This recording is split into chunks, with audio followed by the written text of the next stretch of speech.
આપ જોઈ રહ્યા છો સંદેશ ન્યૂઝ આપની સાથે હું ભાવિની અને મહત્વના સમાચારથી શરૂઆત કરીએ તો રાજકોટમાં વધતી મોંઘવારીના મુદ્દે શહેર કોંગ્રેસ દ્વારા અનોખું વિરોધ પ્રદર્શન કરવામાં આવ્યું। બહુમાળી ભવન ચોક ખાતે કોંગ્રેસના કાર્યકર્તાઓ અને આગેવાનો મોટી સંખ્યામાં એકત્રિત થયા હતા અને કેન્દ્ર તથા રાજ્ય સરકાર સામે સૂત્રોચ્ચાર કર્યા। કોંગ્રેસે આરોપ લગાવ્યો કે છેલ્લા 3 મહિનામાં મોંઘવારી સતત વધી રહી છે, છતાં સરકાર ભાવ વધારો નિયંત્રણમાં લાવવા માટે અસરકારક પગલાં નથી લઈ રહી।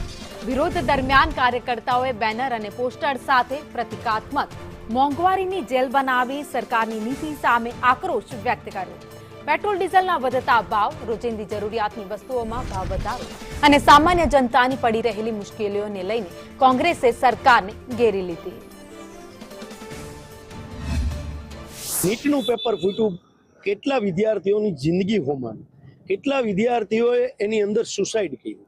મોંઘવારીની વાત કરીએ તો ગેસ, પેટ્રોલ, ડીઝલ, અનાજ, પછી તમે વનસ્પતિના ભાવો જુઓ, ખેડૂતો છે તો ખેડૂતોને અત્યારે બિયારણના ભાવો જુઓ, ખાતરોના ભાવો જુઓ, શાકભાજીના ભાવો જુઓ, ગૃહિણીઓનું બજેટ વિખાઈ ગયું છે।